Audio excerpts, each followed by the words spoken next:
sa joyeuse équipe pour votre nouvelle pantalonnade animée Chromatographe. Et je sais pas si vous avez remarqué, mais en ce moment le cinématographe rencontre un succès des plus flamboyants. Ah ouais! No use to keep your seat, for you simply can't control your feet when you're asked to please you all tattoo. Que de temps a passé en effet depuis le temps où nous nous brisions le dos sur les kinétoscopes d'Edison. Mon père en avait les lombaires qui trépidaient. Que de temps a passé depuis les articles dithyrambiques de la presse qui s'enthousiasmaient devant le réalisme des premières projections. Aujourd'hui, le cinématographe est partout, dans toutes les villes et dans tous les esprits, et malgré sa relative jeunesse, on a déjà l'impression qu'il a toujours fait partie du paysage. Tout ou presque a déjà été dit sur le cinématographe, mais il reste pourtant une des merveilles les plus fascinantes et mystérieuses de notre époque. Si mystérieuse qu'encore aujourd'hui, il est très compliqué de lui donner une définition définitive. Simplement parce que cela nécessite au préalable de répondre à une question dont la réponse paraît évidente mais qui n'est pas tant que ça. Qui a inventé la cinématographie? Essayons donc une bonne fois pour toutes de régler la question. Messieurs, êtes-vous disposés? Certainement. Plus que jamais, je reviens de la selle. Mesdames. Donc, Grandma's Reading Glasses ou La loupe de grand-maman en français est un film britannique sorti en novembre 1900 aux États-Unis et réalisé par George Albert Smith, ancien hypnotiseur et télépathe qui est surtout connu pour avoir été le gérant des jardins St. Anne's Well, dans lesquels il organisait de nombreux divertissements tels que des séances de lanternes magiques, des appareils qui permettent de projeter sur une surface plane des images peintes ou photographiques. C'est un moyen coûteux mais indispensable pour égayer n'importe quelle soirée. Ça, c'est un catamaran. Incroyable, c'est incroyable. Smith commence à faire des films en 1897 et c'est 2 ans plus tard qu'il fait construire un studio consacré au cinématographe avec l'aide financière de Charles Urban, un autre réalisateur britannique. C'est bien urbain de sa part. Vous préférez l'habitat rural ou l'habitat urbain? Non. Il a depuis réalisé de nombreux films tels que Le baiser dans un tunnel, Ce qu'on voit dans un télescope ou encore le film qui nous intéresse aujourd'hui, La loupe de grand-maman, que nous allons redécouvrir ensemble de ce pas. Oh. Non. Alors, La loupe de grand-maman nous raconte l'histoire d'un enfant qui prend la loupe de sa grand-mère pour regarder des objets autour de lui, un article de journal, le mécanisme d'une montre, un oiseau en cage, l'œil de sa grand-mère, un petit chat, et c'est la fin de La loupe de grand-maman de George Albert Smith. Donc, plein de choses à dire, évidemment. D'abord, ce qui saute aux yeux. Les sujets sont bien représentés, les mouvements sont très réalistes et le cadre est bien choisi. De ce côté-là, rien à dire, c'est de la belle ouvrage. Mais alors pourquoi vous parlez de ce film plutôt que d'un autre? Tout simplement parce que ce film est, selon moi, l'inventeur de la cinématographie. Cela a de quoi surprendre puisqu'à la question qui a inventé le cinématographe, la plupart des gens répondraient sans sourciller les Frères Lumière en 1895. Eh bien, la plupart des gens ont tout à fait raison. Un peu d'histoire, le terme cinématographe désignait au départ un appareil, je cite, photographique instantané pour l'obtention automatique et sans interruption d'une série de clichés analytiques du mouvement ou autre. Créé en 1892 par Léon Bouly, un inventeur français. On n'a jamais vu l'appareil en question fonctionner, mais le nom cinématographe a été racheté par les Frères Lumière 3 ans plus tard, le 13 février 1895, lorsqu'ils déposent le brevet de leur spectaculaire invention. Ce qui fait qu'on peut effectivement dire que le cinématographe a été inventé par les Frères Lumière en 1895 et la première projection publique a eu lieu le 28 décembre 1895, boulevard des Capucines à Paris. Sauf que ma question n'était pas de savoir qui a inventé le cinématographe. Si. Non. Ma question était de savoir qui a inventé la cinématographie.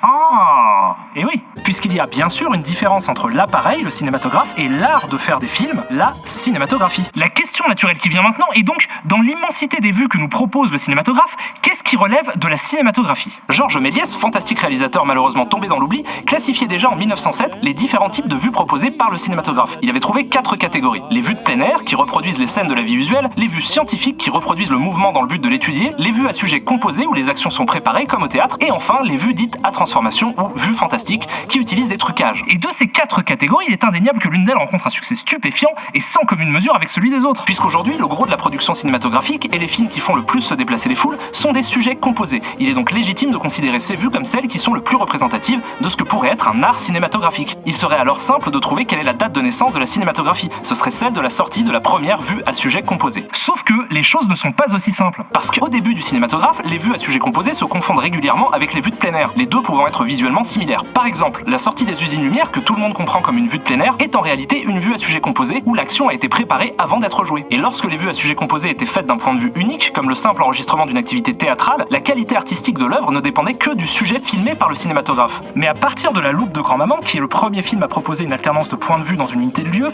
la qualité du film ne dépend plus de ce qui est montré, mais de la façon dont c'est montré. C'est-à-dire la façon dont l'espace est découpé puis recomposé dans le temps. C'est ça la spécificité de la cinématographie. C'est ça qui fait sa suprématie sur toutes les autres formes d'art. Bref, c'est ce qui fait l'art cinématographique. Merci George Albert Smith, merci grand-maman, merci les amis et merci à vous de nous avoir suivis et à bientôt pour un nouveau Chromatographe.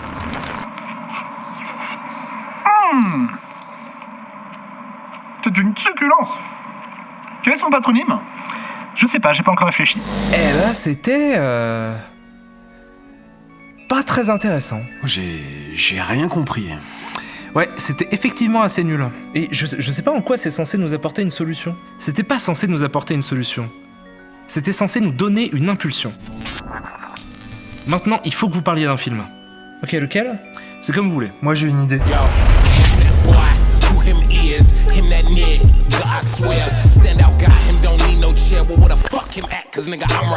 Alors, Carnosaur est un film d'horreur slash science-fiction américain sorti le 21 mai 1993 aux États-Unis, produit par l'inénarrable Roger Corman, adapté du roman éponyme d'Harry Adam Knight et réalisé par Adam Simon, scénariste et réalisateur américain responsable de Brain Dead sorti en 1990 avec Bill Pullman et Bill Paxton, et qui n'a rien à voir avec le Brain Dead néo-zélandais de Peter Jackson, sorti 2 ans plus tard, qui a dû être renommé Dead Alive pour sa sortie aux États-Unis. À ne pas confondre avec Dead or Alive, Dead or Alive, Dead or Alive 2, Dead or Alive Final, Wanted Dead or Alive, le film, pas la série, Wanted Dead or Alive, Hell's Fury Wanted Dead or Alive, Dinosaur Dead or Alive, Hitler Dead or Alive, Alive or Dead, More Dead Than Alive, The Dead Are Alive ou encore Dead or Alive. Ils l'ont appelé comme ça pour pas qu'on se trompe. En plus de ça, Adam Simon a aussi participé à l'écriture de Bones, un film de vampire avec Snoop Dogg qui joue le vampire, ce qui me fait cocher une case supplémentaire sur ma fiche. Snoop Dogg peut être qui il veut et il t'emmerde Diesel, juste au-dessus de Rasta, Catcher, Cowboy, Navi, le comte de Sesame Street. Que se passe-t-il? Pourquoi? Qui sommes-nous? GPS. In 200 yards, turn right. Et quel est cet étrange vaisseau à la dérive qu'on appelle Terre? Bref, on n'est pas obligé d'aller beaucoup plus loin dans sa filmographie pour se rendre compte que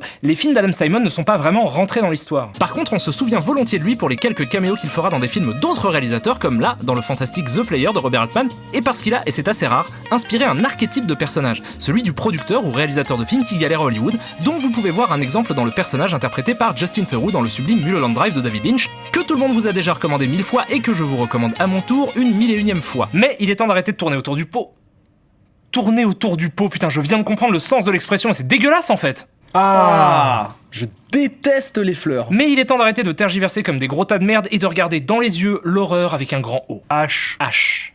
Carnosaur. Donc, Carnosaur commence dans les locaux de Nice, une start-up jeune et dynamique, dans laquelle officie le docteur Jane Tiptree en VO, Triptree en VF, une scientifique célèbre pour avoir trouvé des alternatives génétiques aux pesticides agricoles et accessoirement pour avoir fait disparaître une sous-espèce d'insecte entière de la surface de la planète à l'occasion de sa thèse de doctorat. Je le mets dans mon CV.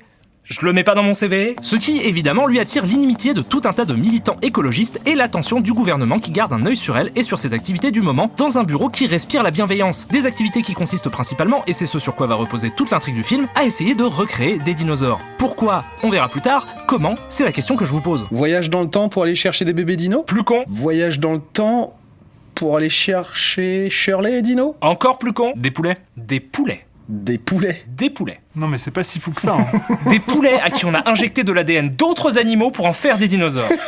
Mais non, c'est un peu des chickenosaurus, quoi. Non mais sérieusement, quel connard peut imaginer... Le paléontologue Jack Horner et les biologistes Bart and John Boulard de Yale et Ara Tabzanoff d'Harvard. Ils ont réussi à faire régresser des embryons de poulets pour leur faire retrouver leurs dents. C'est probablement ce qu'il y a de plus proche d'une recréation de dinosaures par l'homme dans l'histoire de la science. Science et Avenir a fait un article là-dessus, ils appellent ça le Chickenosaurus. Franchement, j'en ai rien à foutre, c'est des charlots. Pour un bon chickenosaure, il vous faut donc 14% d'autruche, 13% d'iguane, 14% de vautour, 15% d'albatros, 14% de pélican, 14% de crocodile et 16% de dinde, ce qui fait de la dinde l'ingrédient principal du dinosaure. Pour faire une bonne dinde, faut l'élever comme dans le temps, à l'herbage. Quand vous imaginez un dinosaure, essayez donc de penser à une grosse dinde. Attends, t'as dit quoi? Une grosse dinde.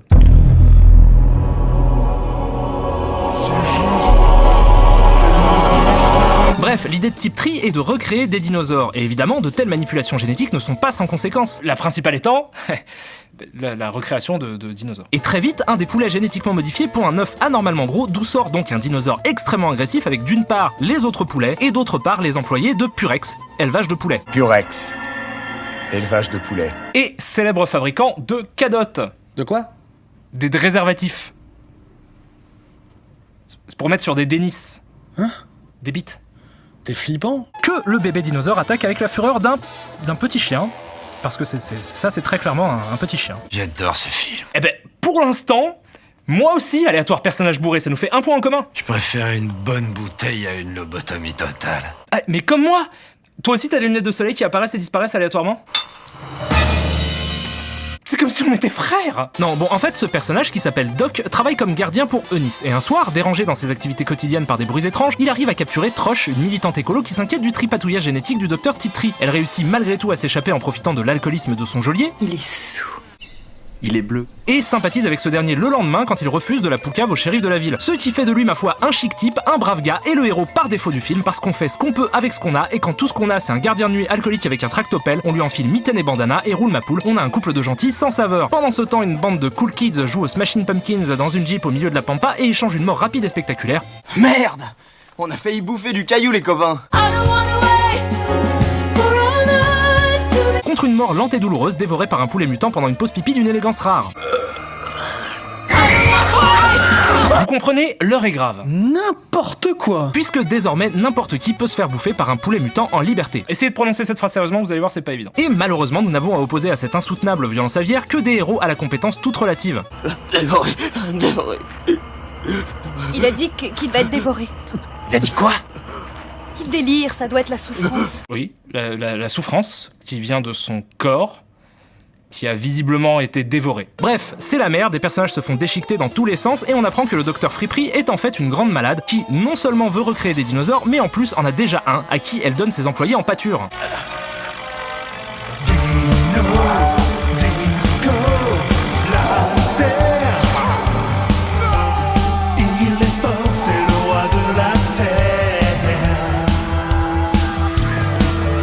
Ok, alors Gilles, je sais pas où tu vas avec ça, mais t'as peut-être une carrière. On a donc désormais un grand méchant à détester en la personne du docteur Friperie, un groupe de gentils qui se compose non seulement de Trush et de Doc, mais aussi du shérif de la ville qui prend tous ces événements avec un calme admirable. Tiens, des dinosaures.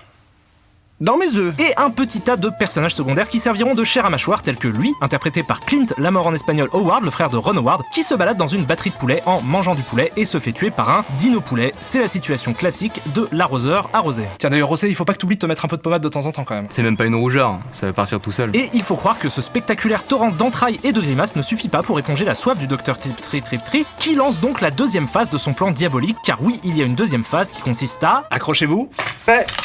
C'est fait. Remplacer les humains par des dinosaures en tuant toutes les femmes du monde après qu'elles aient accouché d'un dinosaure parce que selon elles, la planète a été faite pour les dinosaures. Tout cela me dérange. Parce que autant je peux comprendre cette envie d'éradiquer l'espèce humaine, autant je trouve ça super injuste de placer des dinosaures au-dessus de nous. Déjà parce que je vois pas pourquoi la Terre serait plus faite pour eux que pour nous. À ce tarif-là, on peut aussi conclure que c'est la planète des bactéries parce qu'elles étaient là avant. Mais aussi parce que, à part être des dinosaures, moi je trouve qu'elles ont pas grand-chose d'exceptionnel ces bestioles. Non, attends, c'est pas ce que je voulais dire. C'est très cool à regarder les dinosaures, y a pas de souci, pose ce flingue. Non, ce que je veux juste dire, c'est qu'ils ont pas beaucoup de mérite, quoi, dans le sens où tout ce qu'ils faisaient de leur journée, c'était dormir et manger. Ce que Jérémy fait déjà très bien simultanément. Bref, ce plan, selon moi, c'est pas très réglo. Voyons ce qu'en pense le héros de l'histoire. Alors vous voulez rendre notre planète aux dinosaures? On peut le formuler ainsi. C'est génial, vraiment fabuleux. Un parc d'attractions immense. Un parc d'attractions ? Non, tu confonds un parc d'attractions avec le Mésozoïque. C'est parce que les mots se ressemblent. Qu'est-ce que vient foutre l'idée d'un parc d'attractions dans ce film ? Bref, pour mettre à exécution son terrible plan, il faut que les femmes visées par le virus consomment des œufs venus de Purex. Élevage de poulet. Je vous rappelle quand même que les œufs en question ont cette gueule-là. Qui mange ça ? Personne. Et Trush, l'héroïne du film, finit par se retrouver elle-même contaminée, ce qui pousse Doc à essayer de trouver un sérum pour la soigner. En parallèle à tout ça, les militaires menés par Elikaku, grâce à leur perspicacité flamboyante, leur amour sans faille pour le coca et leur talent de sage-femme inouï, c'est un garçon, perce à jour les machinations de cette connasse déglinguée. Qu'y a-t-il eu en premier, l'œuf ou la poule? C'est l'œuf cosmique. Et déclenche par conséquent le code bleu, qui est en médecine le code d'urgence de l'arrêt cardiaque. Mais ça n'a rien à voir. Mais vous avez appris un truc. C'est alors que, révélation, on comprend que le décompte qui dure depuis le début du film, Alors H moins 66 heures. était l'ultimatum de la mise en application du mystérieux code bleu. C'est malin, hein, parce qu'il y avait vraiment le mystère du « c'est quoi ce truc ?» Attendez. Cellules infectées pour 1,70 %?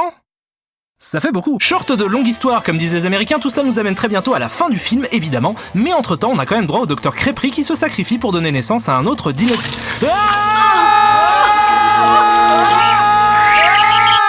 C'est Alien, non? C'est Alien, ça ressemble à Alien. Et notre affaire se termine sur une bagarre entre l'héroïque couple et un gros dino. Petite originalité, il l'éventre à l'aide d'un trago...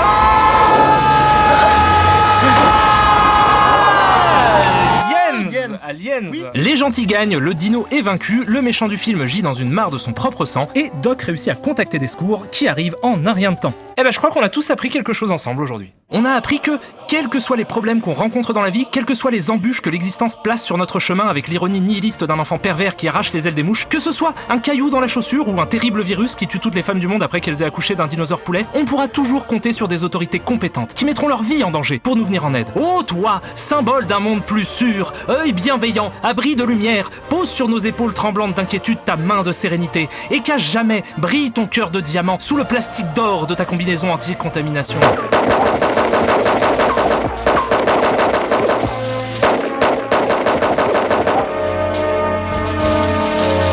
Alors, mais attendez, parce qu'il est peut-être pas mort, parce qu'en fait, si on regarde vraiment très précisément où sont situés les impacts...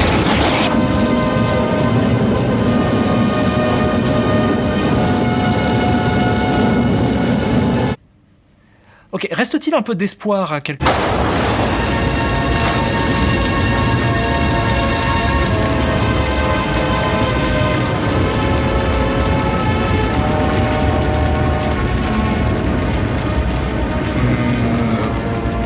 Ok, et alors, donc... non, je crois que là, c'est... Bah là, ça a l'air fini, hein. C'est ça, là c'est le générique qui défile. Et c'est la fin de Carnosaur et de mon innocence. Mais c'est aussi le début d'une grande aventure. Puisque oui, contre toute attente, et je suis sûr que ça vous surprendra, Carnosaur a été plutôt correctement reçu par les spectateurs, puisqu'il rapportera en tout plus d'1 700 000 $ pour 850 000 $ de budget. Pas le carton du siècle, mais un joli petit x2 d'argent qui a permis la mutation du film en franchise avec 2 suites, Carnosaur 2 et Carnosaur 3 Primal Species, et 2 spin-offs, Raptor en 2001 et The Eden Formula en 2006. 4 films donc qui réussissent tous avec brio à être nettement moins bien branlés que l'original. Ce qui ne signifie pas forcément que l'original soit spécialement bien branlé. Mais force est d'admettre qu'il avait pour lui déjà l'avantage d'être le premier, ça c'est évident, mais aussi la sincère envie de s'amuser avec des gros dinos en plastique. Les bestioles ont d'ailleurs été confiées à John Carl Bickler qui, non content d'être lui-même réalisateur, connu notamment pour Vendredi 13-7, Le Premier Troll parce que le monde est petit, et Ghoulies 3 Ghoulies Go to College que j'ai renommé Était-ce vraiment nécessaire 2, est également un spécialiste des effets spéciaux qui, au moment de la sortie de Carnosaur, était déjà au générique de dizaines de films, du très sympathique From Beyond aux portes de l'au-delà de Stuart Gordon à l'improbable Garbage Pail Kids, adaptation cinématographique de la série de cartes à collectionner Les Crados, qui mettait en scène des bébés dégueulasses qui parodiaient les Cabbage Patch Kids, une série de poupées déjà pas mal chelou. Une des plus effroyables saloperies qui se soit abattue sur les années 90, et croyez-moi je les ai vécues, c'était un déluge. Non, tout le monde aime les crados. Non. Mais si, c'était trop bien. Non, toujours pas. T'as raison, c'était de la merde. Je me suis forcé à aimer parce que je pensais que ça me donnait l'air cool, mais il me faisait super flipper. Ils sont partout. N'exagère pas non plus. Ils sont partout. C'est juste que personne ne les voit. Quand vous regardez un film, vous vous dites « Oh tiens, c'est le petit gosse en fauteuil roulant, il discute avec des copains à lui. » Mais moi, tu sais ce que je me dis? Je me dis Yann Plane, Éric Hochet, Philippe Sans Slip, Robert Pissotière, Natacha de Gouttière, Edgar Tollard. Arrête, tu vas les invoquer. Tu vois, ça fait peur. Bref, je disais que avant de bosser sur les dinos de Carnosaur, John Carl Bickler avait quand même une certaine expérience du métier. Ma question est donc toute simple. Comment en est-on arrivé là? Eh ben, la raison principale, comme souvent, est d'ordre pécuniaire et étant donné le faible budget du film, Bickler a dû faire l'intégralité de ses trucages en seulement 10 semaines et que 10 semaines, pour ça, c'est simplement pas assez pour avoir un rendu complètement convaincant. Que voulez-vous, c'est la vie. Ceci étant dit, je salue sincèrement la tentative. Parce que même si la plupart des plans font bader, je me dis qu'avec un peu plus d'astuces dans la façon dont ils sont éclairés, cadrés et montés, on aurait pu avoir un résultat à peu près correct. Et puis de toute manière, si on veut comprendre pourquoi le film est ce qu'il est, on va devoir arrêter de s'intéresser à des problèmes cosmétiques pour essayer d'aller un peu plus dans le fond des choses. Préparez-vous donc à un petit voyage dans le passé. Comme je le disais au tout début de l'émission, le film est adapté d'un livre, Carnosaur, écrit en 1983 par Harry Adam Knight. Eh bien, il s'avère que ce roman a une genèse assez particulière que je suis sur le point de vous raconter dans 3, 2, 1, go! Ok, alors notre histoire commence en 1983 lorsque Harry Adam Knight, lui, engage une conversation avec Alan Jones, pas lui, parce qu'on n'a pas trouvé de photo, donc on en a mis une de Tom Jones, un de ses amis et collègue journaliste spécialisé dans le cinéma, qui revient tout juste d'un voyage à Hollywood et qui lui explique que les dinosaures allaient être le prochain truc à la mode au cinéma parce qu'il avait vu plein d'images de dinosaures un peu partout dans les studios. Ni une ni deux, Harry gribouille un synopsis, écrit un livre et le fait publier l'année suivante, en 1984, persuadé que la réussite commerciale du livre était assurée par des dizaines de films de dinosaures qui sortiraient en même temps. Spoiler! Ce n'est pas arrivé. En fait, le seul film de dinosaures sorti en 1984, c'est Baby, Secret of the Lost Legend, qui, on peut se l'avouer aujourd'hui, n'a pas vraiment laissé une empreinte impérissable dans l'histoire de l'image animée. Même si j'admets volontiers être séduit par le nouveau logo qu'ils ont fait pour la ressortie en DVD du film. J'aime bien le choix des couleurs, l'agencement du truc, l'idée de la silhouette et tout. C'est très joli. C'est pas mal, ouais. Bref, on aurait pu en rester là avec un livre qui fait un bide, mais parfois l'histoire est d'humeur chafouine. Et quelques années plus tard, au début des années 90, Harry est contacté par l'équipe de Roger Corman qui lui demande de lui écrire un scénario adapté du roman pour en faire un film. Harry accepte et à partir du moment où il livre le scénario à Corman, c'est silence radio, il a plus de nouvelles. Ça sent pas bon. Et en plus de ça, il commence à entendre des rumeurs qui disent que le film va être ridicule. Ça sent encore moins bon. Mais quelques semaines plus tard, Alan Jones, le journaliste qui avait prévu le boom des dinosaures de 1984, revient le voir et lui dit qu'il vient de faire un autre voyage à Hollywood et qu'il a eu l'occasion de voir l'équipe des effets spéciaux de Carnosaur le film et que... eh ben ça rend pas mal du tout. Ah, ça commence à ressentir meilleur. Et dans la foulée, il tombe sur plusieurs critiques plutôt bonnes à propos du film. Ah là, ça sent presque bon. Jusqu'à ce qu'il reçoive un coup de fil d'Alan Jones qui lui dit qu'il vient de voir le film et que, je cite, c'est de la merde. Et ça repue à tout jamais. Au final, Harry Adam Knight a été voir le film lui-même et a conclu, effectivement, c'est de la merde, mais de la merde intéressante. Ce que je retiens de toute cette histoire, c'est 1. Ne jamais faire confiance à quelqu'un qui ressemble à Tom Jones. Non, attends, il ressemble pas vraiment à Tom Jones. Et 2, je suis plutôt d'accord. Le film est assez nul, mais il y a des trucs intéressants. Et si c'était intéressant, au moins intriguant. Et notamment, ce qui m'a particulièrement intrigué la première fois que j'ai vu le film, c'est ce plan de fin. Je sais pas si tout le monde le ressent comme moi, mais ce plan de fin n'a strictement rien à foutre dans Carnosaur. Déjà, il est 5 fois trop déprimant pour le ton du film, au même titre que toute la séquence de fin par ailleurs. Et en plus, il a l'air nettement plus symbolique que tous les autres plans, qui la plupart du temps servent à nous montrer les personnages avancés dans l'intrigue, sans aucune vraie audace stylistique de quelque forme que ce soit. Vraiment, ce dernier plan m'intrigue, donc j'ai envie de prendre un moment pour me pencher dessus. Alors déjà, il faut que j'explique ce qu'il montre. Ce petit garçon espiègle que vous voyez brûler dans les flammes purificatrices des sbires d'Elikaku s'appelle Alfred Inhuman. On sait pas exactement d'où il vient, mais il est surtout connu pour avoir été utilisé comme mascotte du magazine américain Mad, qui est très peu connu chez nous, donc pour que tout le monde comprenne bien ce que représente Alfred Inhuman,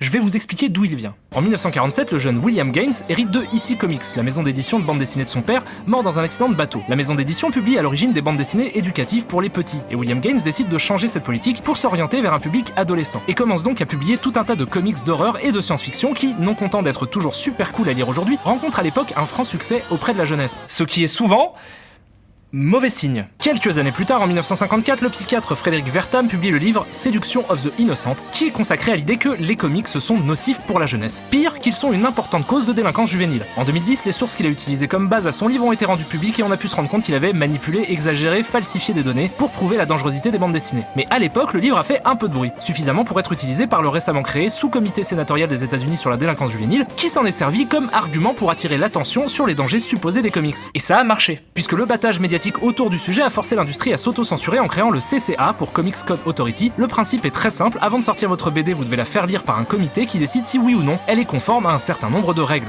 Et si c'est le cas, vous avez droit à un joli sceau de la CCA qui valide l'inoffensivité de votre production artistique. Et on peut imaginer que c'est pas grand chose, et même que c'est pas plus mal qu'il existe une signalétique qui prévienne les gens de ce qu'ils vont lire, parce que visiblement une couverture comme celle-là ne suffit pas. Mais sauf que c'est pas si simple. Parce qu'en pratique, les bandes dessinées qui n'avaient pas ce sceau de la CCA étaient simplement et purement refusées par les kiosques, ce qui, la plupart du temps, équivalait à la mort pure et simple de l'œuvre en question. Un système d'autocensure donc aussi efficace que de la vraie censure d'État et dont les règles semblaient parfois viser spécifiquement les publications EC Comics. Plus le droit de dessiner des vampires, des loups-garous, des monstres, plus le droit de se moquer d'une figure d'autorité quelle qu'elle soit, plus de mauvaises fins que des happy end. Le code allait même jusqu'à interdire des mots comme terror, horror ou encore le terrifiant crime. Ce qui, vous en conviendrez, est plutôt chiant quand vos publications les plus célèbres s'appellent Vault of Horror, Crypt of Terror ou Crime Suspense Stories. Ce qui devait arriver arriva, les ventes des bandes dessinées EC Comics se sont effondrées et elles ont toutes disparu en même temps, à une exception près. Une seule BD EC Comics a continué à se vendre correctement. Une BD satirique qui avait cartonné quelques mois plus tôt avec la parodie Super Duper Man et qui s'appelle Mad.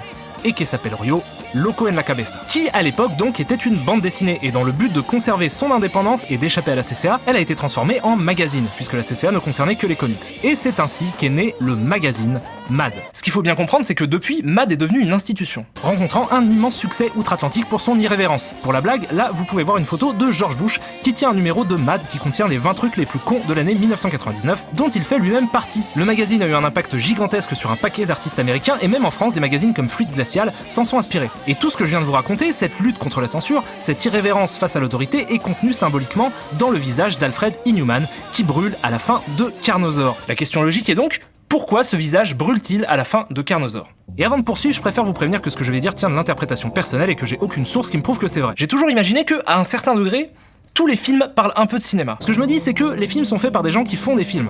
Wow. Et on met toujours un peu de soi dans les films qu'on fait. Ça veut dire que les choix que font les créateurs d'un film dépendent de ce qui se passe dans leur vie. Et évidemment, leur vie tourne, au moins en partie, autour du cinéma. Il est donc souvent très intéressant d'essayer de comprendre un film à l'aune de ce qui se passait au même moment dans l'industrie du cinéma. C'est pas évident parce que tous les types de cinéma ont des façons différentes de réagir à ce qui se passe dans leur industrie. Par exemple, vous pouvez noter que lorsqu'Hollywood subit une crise majeure, il réagit par la démesure en essayant de proposer un spectacle plus long, plus grand, plus spectaculaire. C'est ce qui s'est passé dans les années 60 à cause de l'explosion de la télévision. Mais sauf que là, on n'est pas dans ce monde-là. Là, on est dans le monde des petits budgets, des dinosaures en plastique et des plans nichons. On est dans le monde de Roger Corman. Un monde qui, au moment de la sortie de Carnosaur, n'était pas au mieux de sa forme. L'âge d'or des productions Corman semblait toucher à sa fin pour deux raisons. Déjà, la mort des drive-in, les cinémas en plein air où vous pouviez mater un film sans sortir de votre bagnole, et surtout à cause du fait que les films que faisait Corman, des films d'horreur, de SF, de monstres, avaient été récupérés par les studios qui en avaient fait des blockbusters. Donc vous voyez où je veux en venir. Je comprends ce plan comme une mise en garde ou du moins un constat sur l'assassinat du cinéma de genre à petit budget décomplexé et contestataire des productions Corman par les studios et leurs blockbusters. Et effectivement, je trouve ça assez intéressant. Et surtout, je salue le jusqu'au boutisme de la démarche parce que toute la séquence de fin du film dans laquelle s'intègre ce plan est spectaculairement dépressive. C'est pas juste que ça se finit mal, ça c'est un truc plutôt convenu, mais elle utilise un procédé que je trouve nettement plus cool. Je sais pas si ça a un nom en fait, mais je suis sûr que vous avez tous en tête des exemples de films qui l'utilisent. L'idée est de proposer une fin réaliste dans un film qui ne l'est absolument pas, parce que ça permet de mettre deux violences en confrontation. On passe 2 heures à nous faire flipper avec des gros monstres dégueulasses et on se sert de la fin pour nous livrer une violence beaucoup plus crue et beaucoup plus crédible qui, comme elle arrive à la fin, apparaît comme la pire des horreurs. L'exemple le plus connu de ça se trouve dans La Nuit des Morts Vivants de George Romero. À la fin du film, alors que le héros a survécu à une attaque zombie, il est assassiné par une milice qui le prend pour un mort-vivant. Le choc thermique provoqué par ce retour au réel a souvent été interprété comme un commentaire engagé sur les problèmes raciaux américains de cette époque-là. C'est une manière de nous propulser hors du film, comme si l'univers du film nous rappelait à l'ordre sur sa propre condition d'œuvre de fiction. Et même si Carnosaur est franchement raté à bien des niveaux, là j'avoue qu'il y a une intention derrière qui mérite d'être analysée. C'est cool, hein? On a parlé de plein de trucs. Ouais. Mais c'est pas fini. Ouais, mais alors là tout de suite je me sens pas d'embrayer sur les suites. Enfin, franchement c'est vraiment pas agréable à regarder. Je parlais pas de ça. Attrape. Waouh! Le DVD de Carnosaur, bah t'es gentil mais je l'ai déjà en fait. Lis. Un parc? Un parc? Pourquoi un parc? C'est quoi le lien qu'ils font tout le temps entre les dinosaures et les parcs?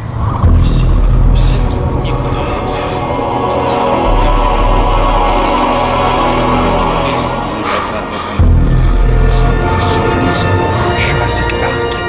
Mais oui!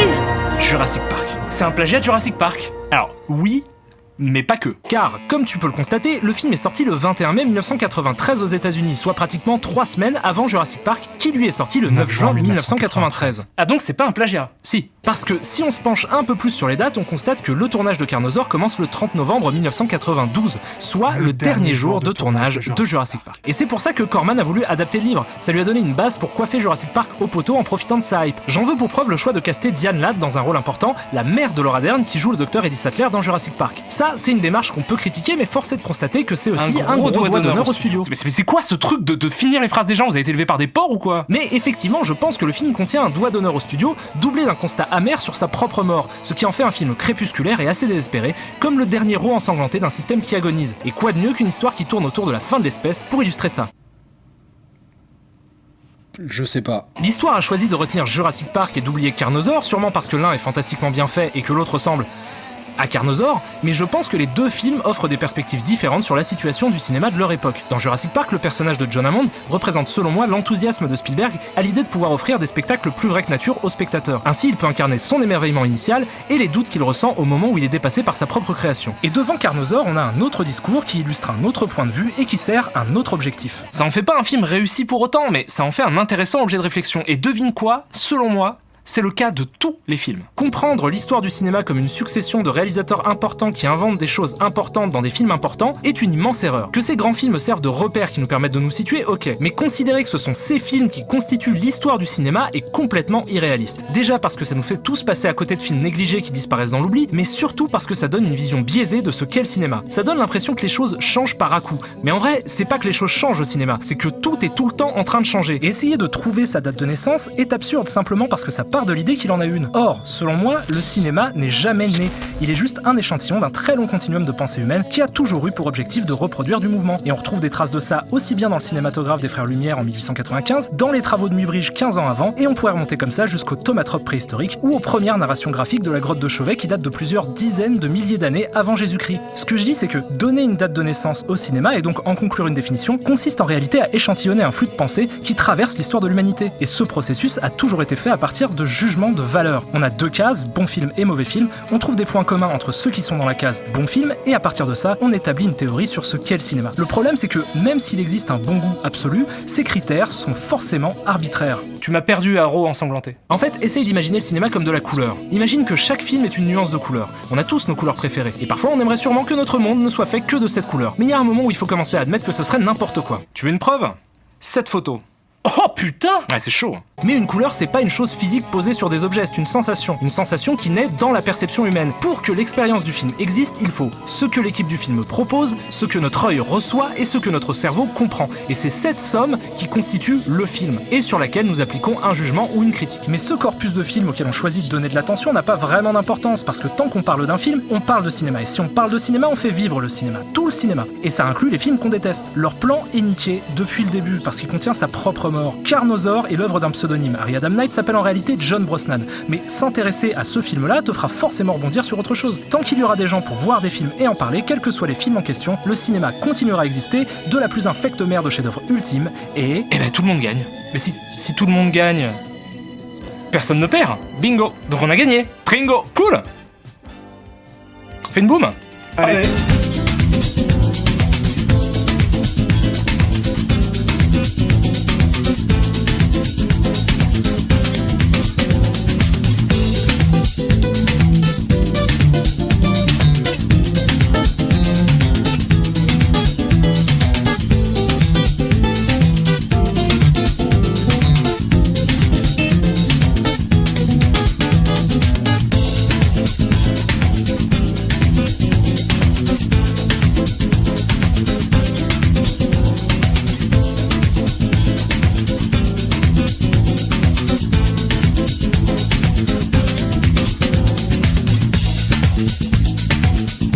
Eh les connards! Oh putain, c'est Jérémy 1. Jérémy 1. Vieille branche.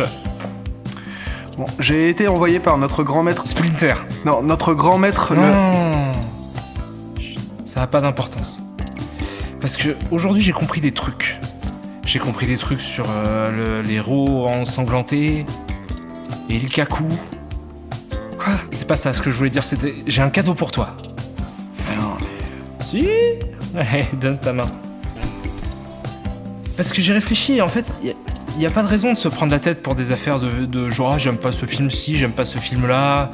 Ça a aucune importance. Ce qui est important, c'est que toi, tu sois heureux. C'est vraiment très gentil. Et en plus, ce pins, c'est vraiment le dernier qui me manque. You motherfucker! Tu fais chier là! Ouais, et là je crois qu'il est temps pour moi de me désolidariser de cette petite entreprise. C'était néanmoins fort sympathique. À refaire.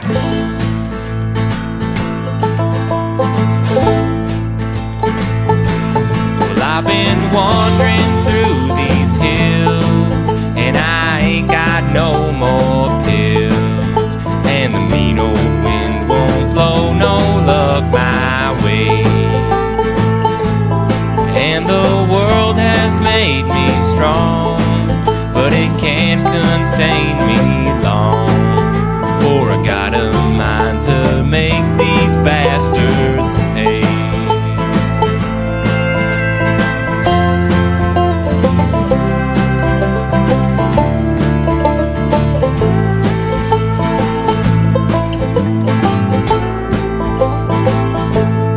Don't you come round throwing lead, lest your wish is to get dead. 'Cause the iron on my hip don't tell no lies. Oh, and God can't save you here. He moved back east last year.